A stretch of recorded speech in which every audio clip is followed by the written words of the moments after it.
sought information for a living. That is to say that ever since he returned from Korea, after having served with the armed forces, he had been working as a private investigator in Montreal. William Hamilton, a rich industrialist, had gotten in touch with him regarding a simple vandalism issue.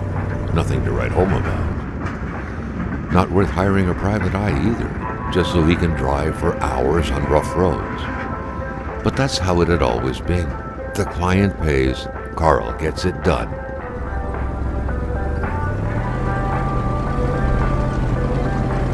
They had set up to meet at the general store, his client's business. Well, actually, the entire village had William Hamilton's name written all over it.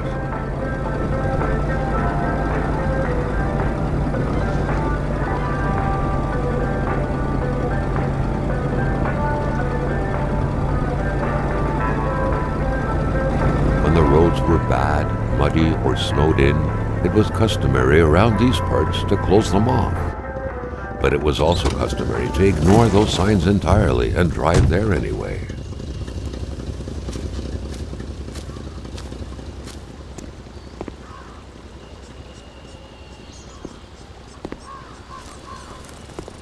Hamilton never mentioned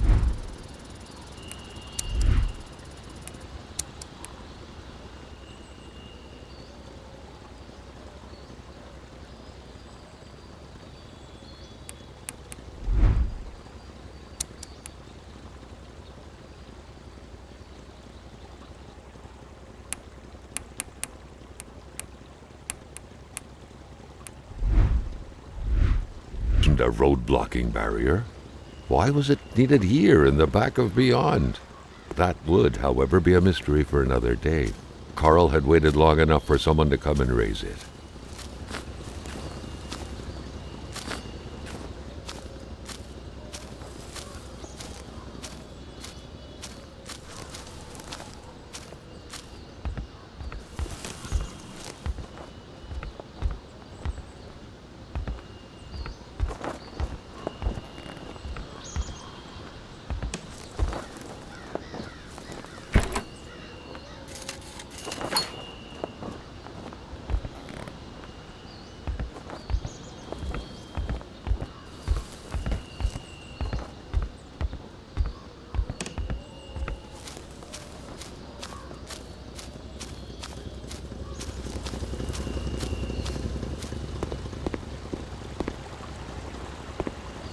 Still not a soul in sight.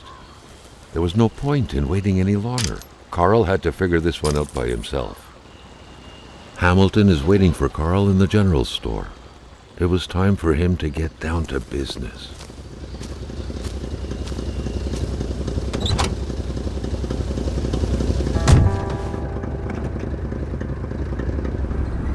William Hamilton enjoyed a lavish country house built in the very heart of the northern forests, not too far from here. The local populace was divided when it came to the affluent man. Some saw a wealthy philanthropist dedicated to improving the region's economy. Others an aging Englishman who would do anything to further his fortunes. And those ones hated him enough to go on about scheming against him. Hamilton had recently acquired a few local businesses, but the last straw was the reopening of a mine, which gave rise to a wave of protests and threats from the Cree people. Given these circumstances, Carl reckoned that a good number of people must be feeling compelled to oppose Hamilton in one way or another. So far, only the industrialist's house had been a target, but soon enough, Carl thought, the target would become the man himself.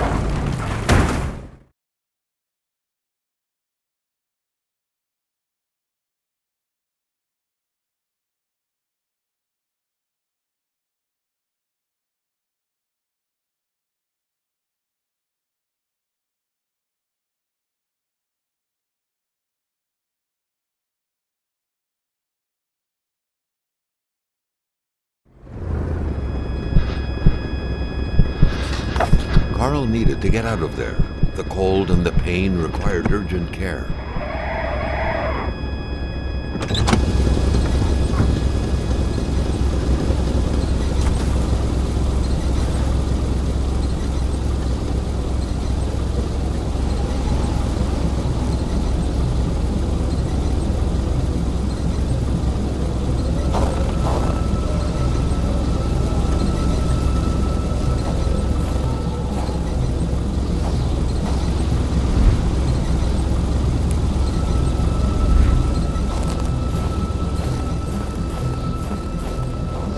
driver had taken off. It was still best to check it out and leave nothing to chance. Carl needed help. It was a small, locked box engraved with the letters W.H. Carl thought about taking it. Nothing was to be left to chance.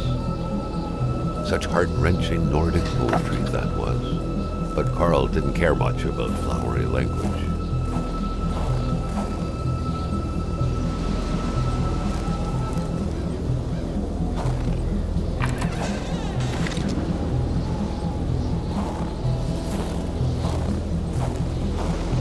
It was so cold. Already Carl did not feel his toes anymore.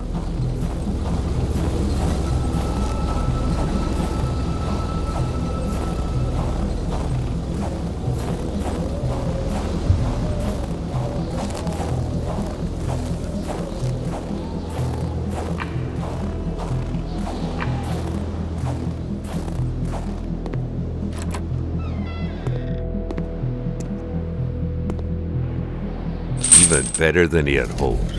Carl Faubert had succeeded once more, and was now on his way to new adventures.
The flames won't grow without some help. Other materials were required.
This deep in the country, his last hope was to find an abandoned garage or a farm by the roadside. His life depended on it.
Spread out on a few acres of untouched forest, bellowing caribou, everlasting snow, and undefiled lakes, the Manistan region was no tourist hub. It was said to have been populated for millennia by Cree people, and ever since the industrial era, by the metal mining industry.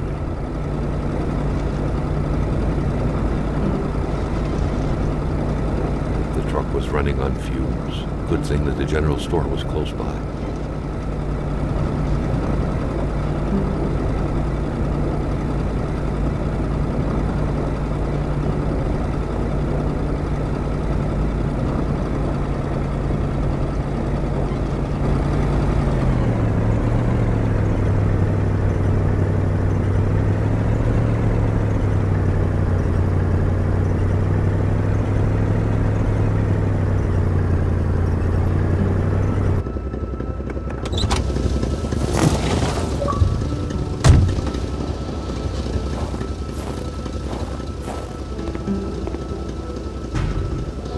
Something fell to the bottom of the box.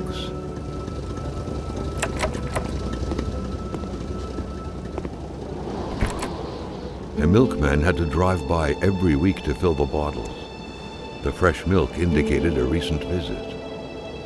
A milkman had to drive by every week to fill the bottles. The fresh milk indicated a recent visit.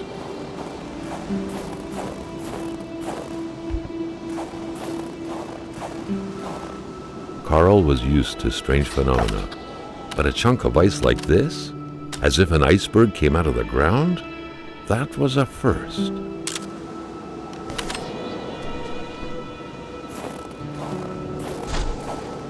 Maintaining his composure, Carl recalled something from his military training. Wolves always stay away from populated areas. Wait, was it about bears?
Carl had no trouble recognizing his employer.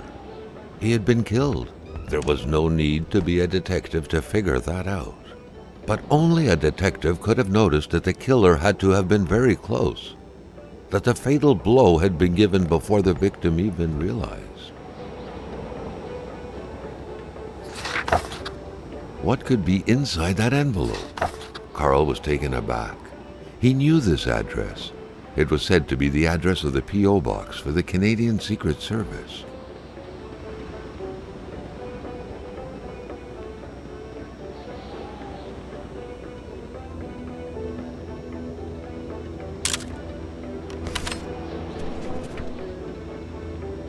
Carl felt a chill down his spine and had a terrifying realization. If Hamilton was dead, then who was going to pay him?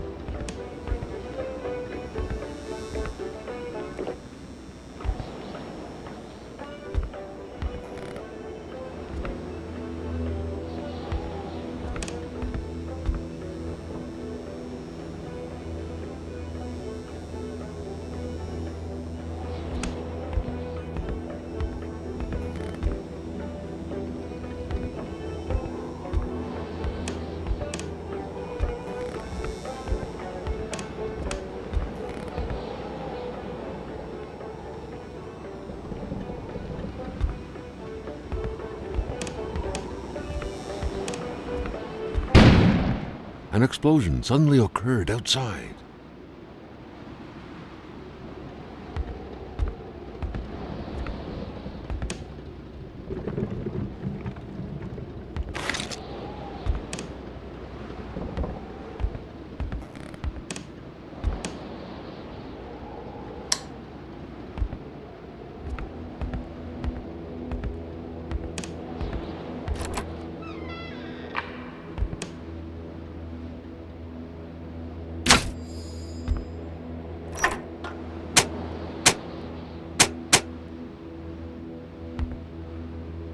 The note explained that the garage and the store couldn't be supplied with electricity at the same time.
Carl was no electrician, but he could identify a wiring problem when he saw one.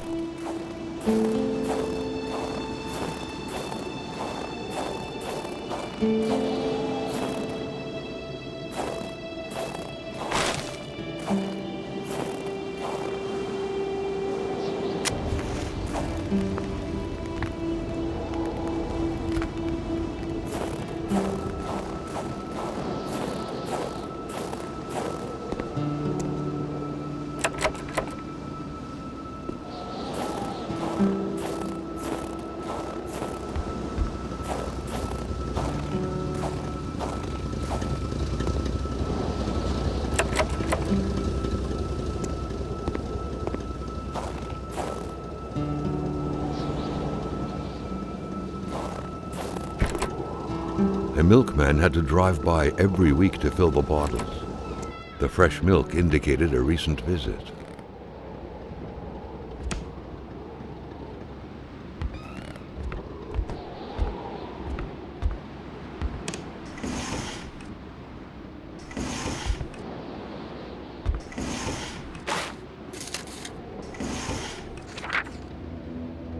According to that log, it seemed like the whole village owed some money to the general store.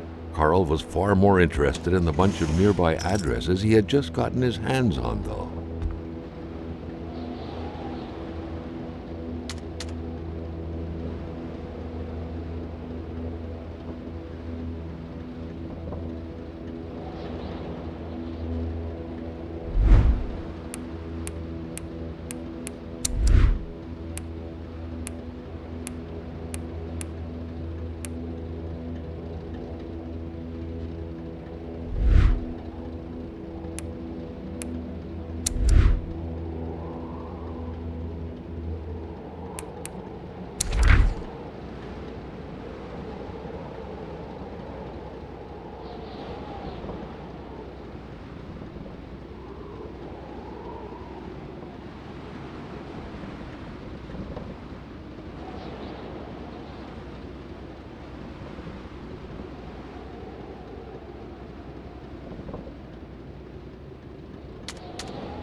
The snowstorm pummeled everything in its path.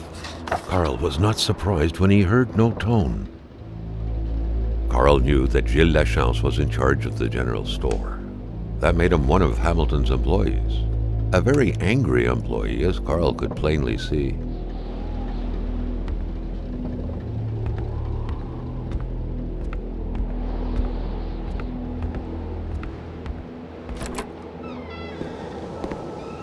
Carl was no electrician, but he could identify a wiring problem when he saw one.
Staring intently at the controls won't be enough to make that lift budge. The poor thing was out of power.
The crowbar was stuck under the lift. Notwithstanding Carl's imposing stature, car lifting wasn't part of his skill set yet.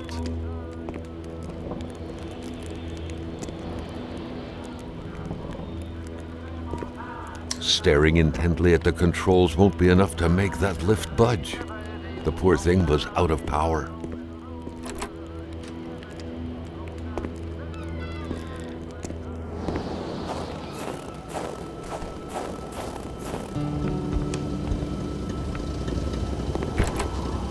The murder weapon.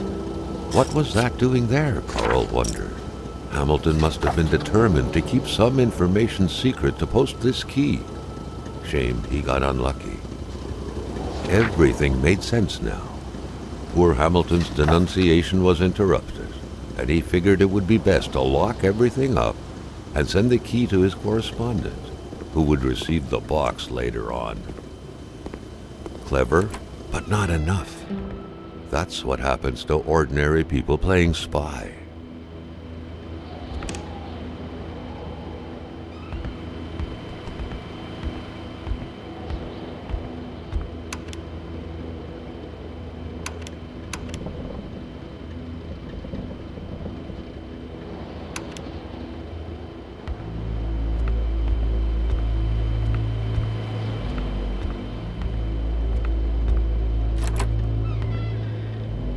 A radiator without power is as good as a wood stove without logs.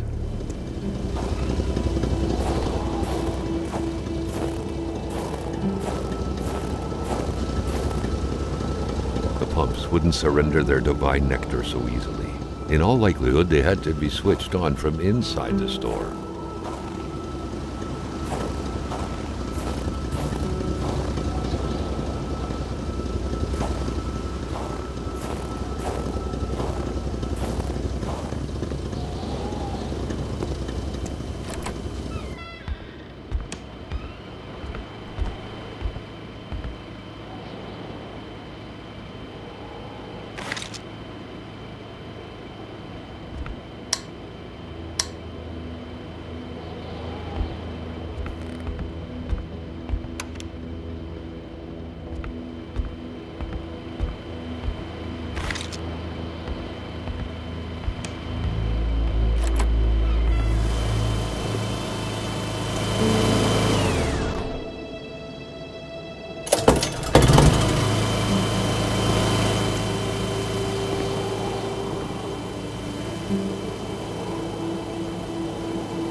What could be inside that envelope?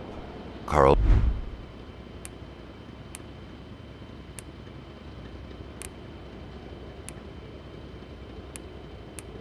was taken aback. He knew this address. It was said to be the address of the P.O. box for the Canadian Secret Service.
The note explained that the garage and the store couldn't be supplied with electricity at the same time.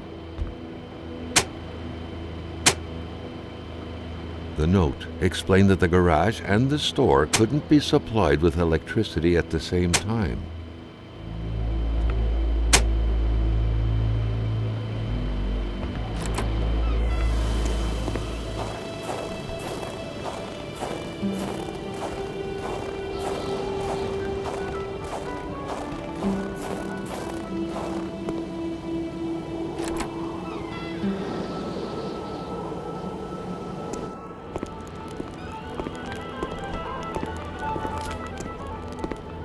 Staring intently at the controls won't be enough to make that lift budge. The poor thing was out of power.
The note explained that the garage and the store couldn't be supplied with electricity at the same time.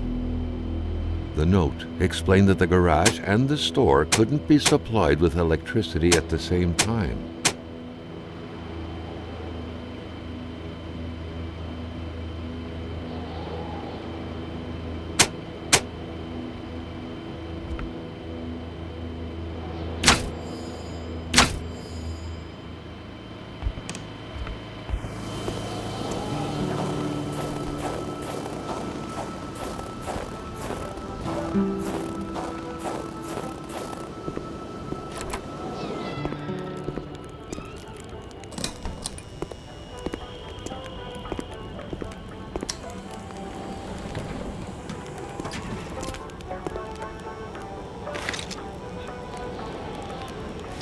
At long last, the crowbar was within Carl's grasp.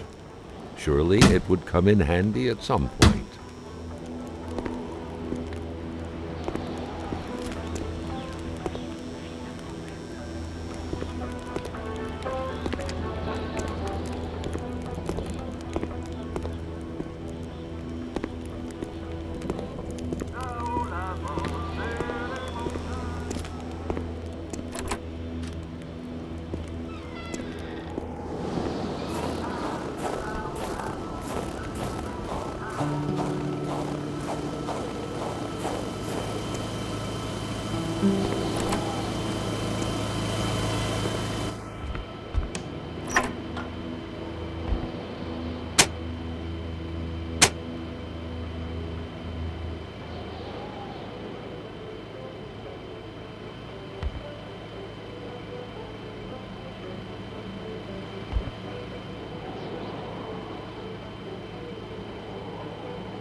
Carl knew straight away where to find the infuriated Gilles Lachance. Any good investigation would have to start there. Carl was beginning to know the store and its surroundings like the back of his hand. The seeker had sought.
There should be a law forbidding doctors from falling sick.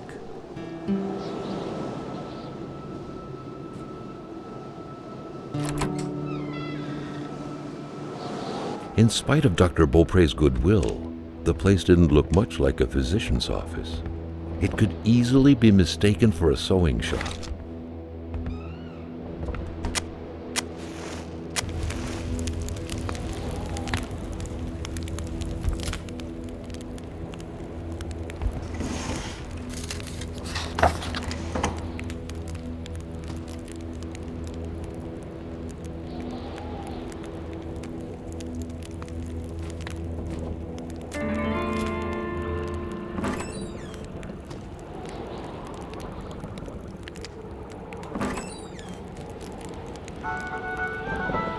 For the one-eyed, or for other vision problems, the eye patch was the way to go.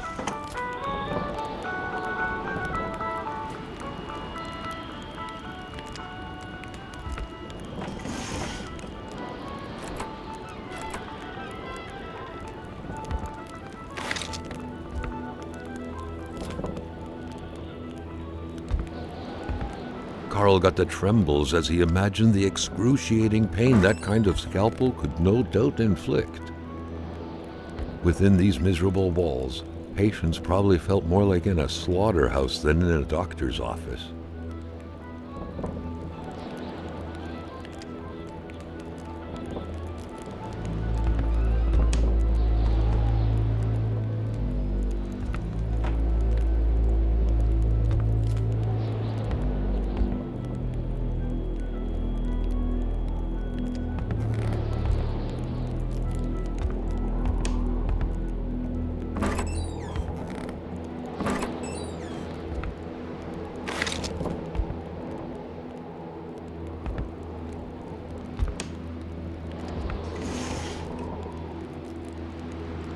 A chamber pot.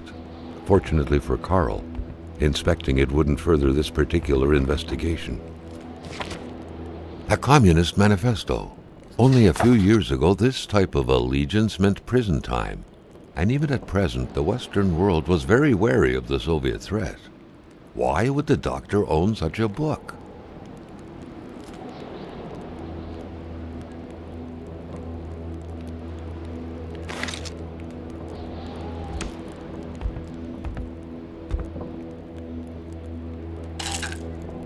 Dr. Beaupré had done his medical studies quite far from here. He was surely one of the first students out of the new campus to settle on the mountainside. Doctors used light-reflecting frontal mirrors to look inside the patient's cavities. That was a bit unsettling, but back then, it was pretty much always the case with medicine.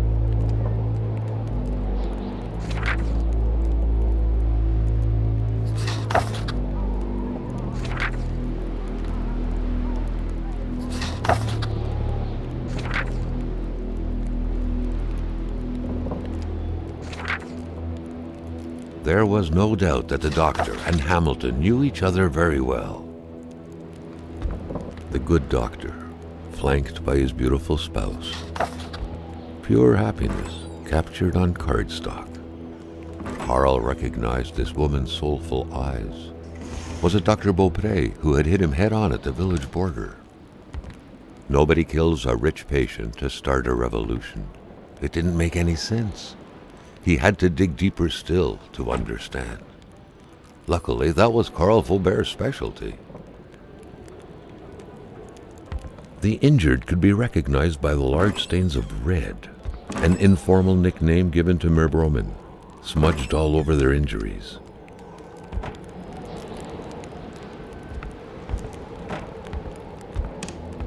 Someone had lost a few liters of blood here.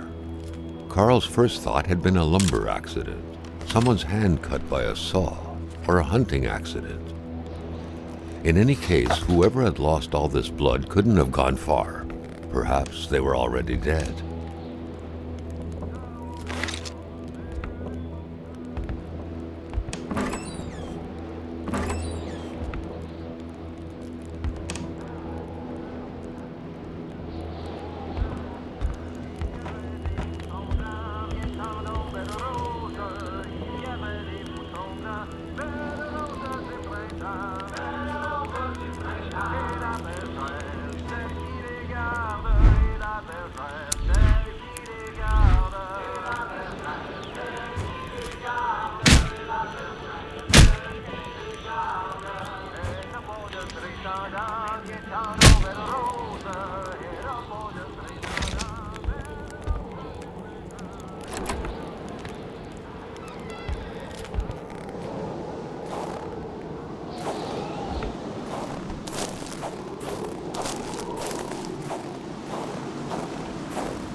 For the one-eyed, or for other vision problems, the eye patch was the way to go.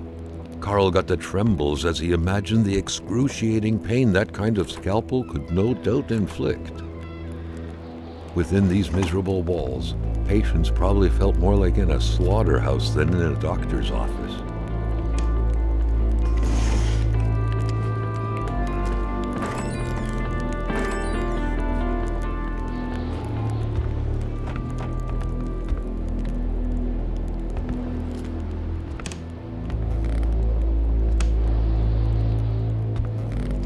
A chamber pot, fortunately for Carl.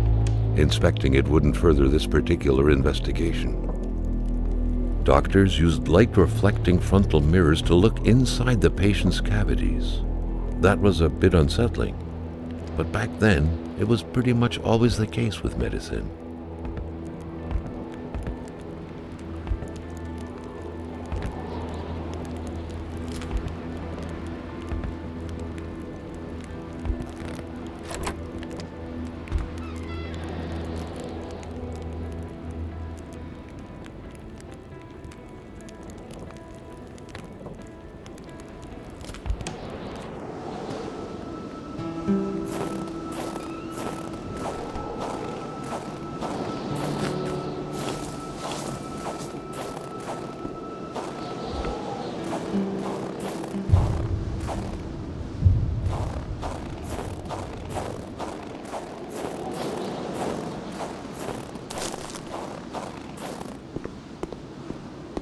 Carl felt like he knew the doctor now.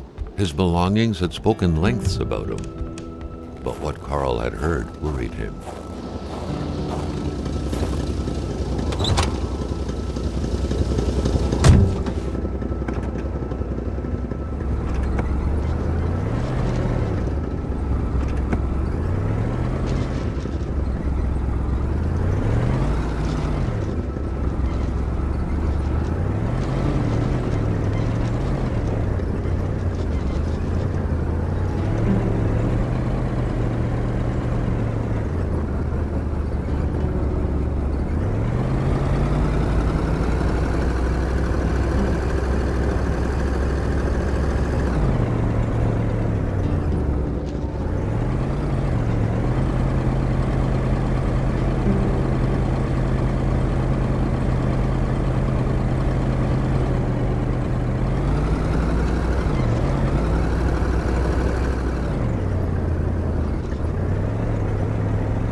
Oh,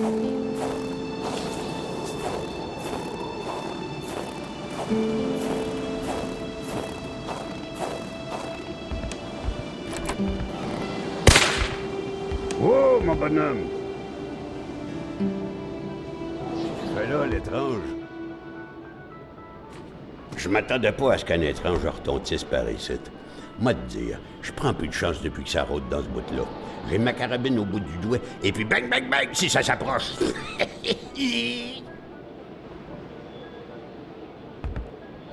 Si tu veux du linge chaud, parce que t'es habillé comme un gars de la ville, je dirais pas non à une bonne bouteille de caribou. Puis tu pigeras ce que tu voudras parmi mes guinées.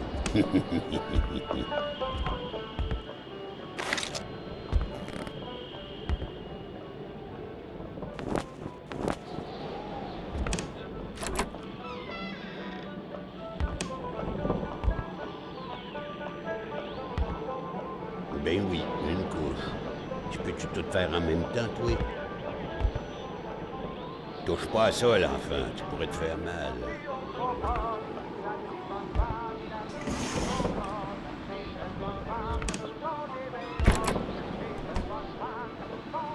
Hé, la Corriveau, Batèche, ça te passe l'envie de te marier, la Corriveau. Elle tuait tous ses maris, squick, les uns après les autres. Pas de pitié dans le mariage.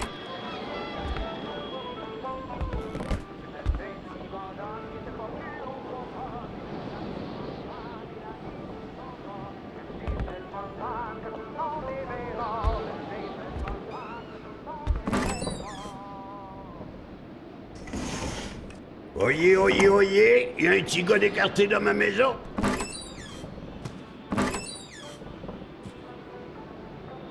C'est encore beau. Tout ce qui est vieilli est bien meilleur.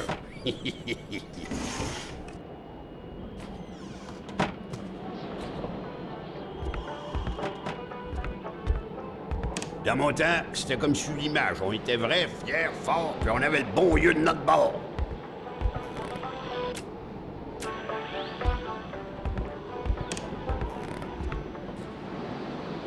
Gadon, ça ouvre l'appentis.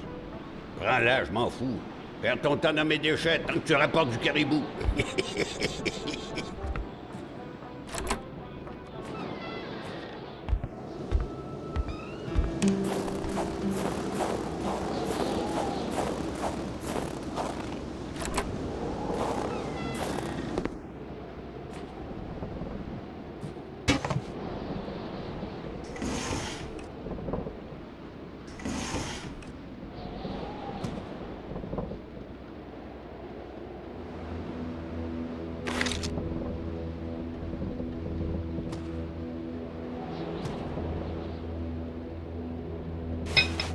An axe, not too shabby.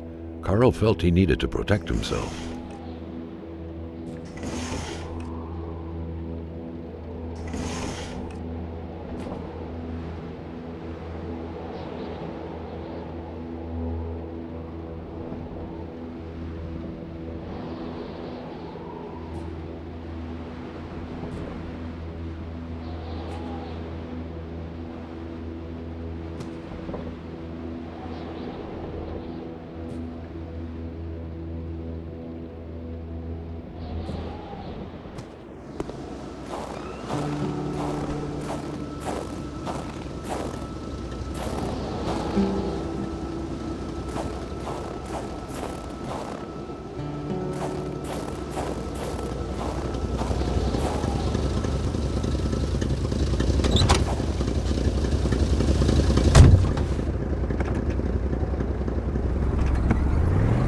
There was so much in this cabin to enrich body and mind. Carl couldn't leave empty-handed.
Polaroid, Carl's long-standing and faithful ally, had seen its share of husbands caught red-handed cheating. There's always something out there waiting to be snapped away.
That truck had obviously seen its share of gravel roads.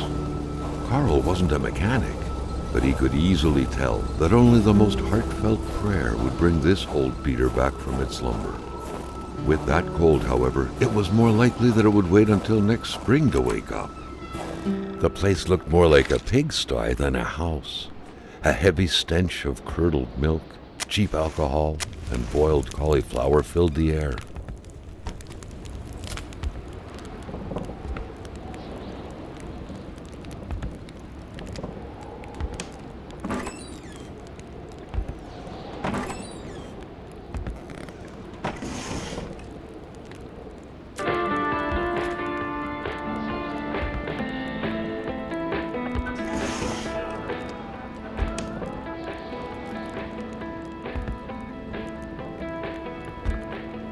You had to be out of your mind to cook up white whiskey at home. The all-surrounding stench of alcohol alone was probably enough to gas a man to death.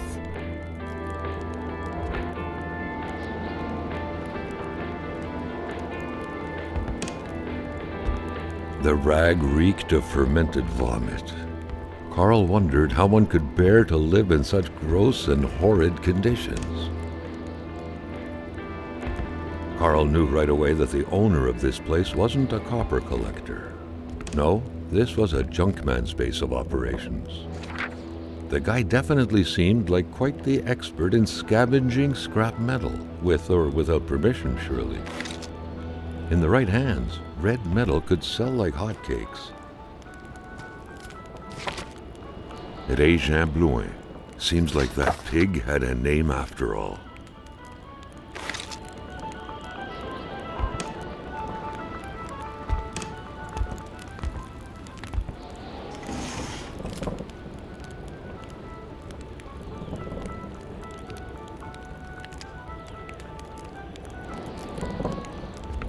Rock music invaded the minds of men even in the remotest of places. The man didn't own a turntable, though, so there's that going for him.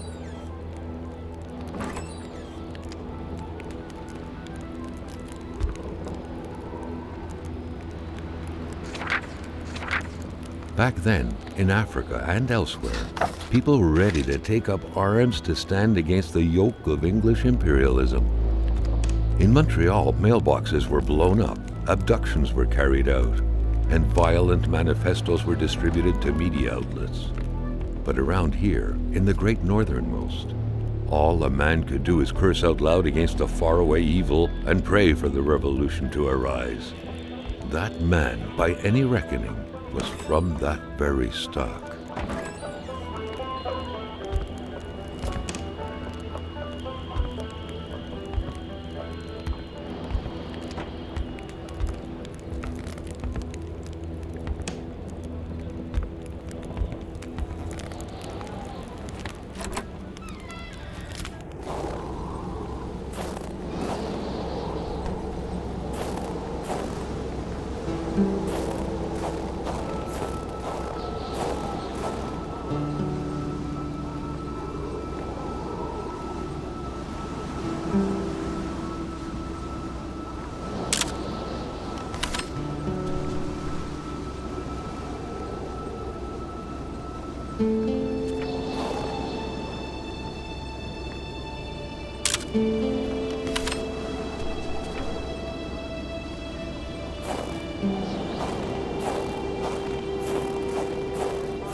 With a homemade shooting range such as this, it wasn't hard to imagine a stray bullet ending its course inside the flesh of an unsuspecting passerby.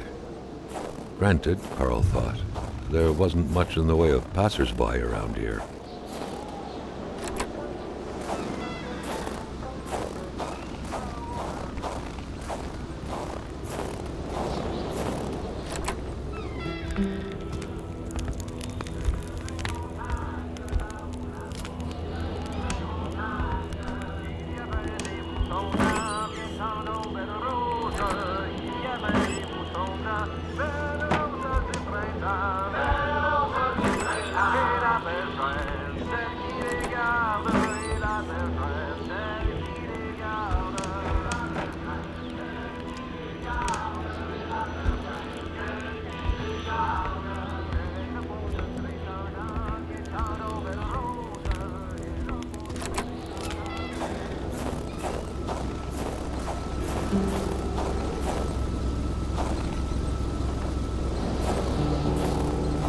If Carl had at any point wished to get his hands on some caribou, he couldn't have wished for better than a distillery like this one.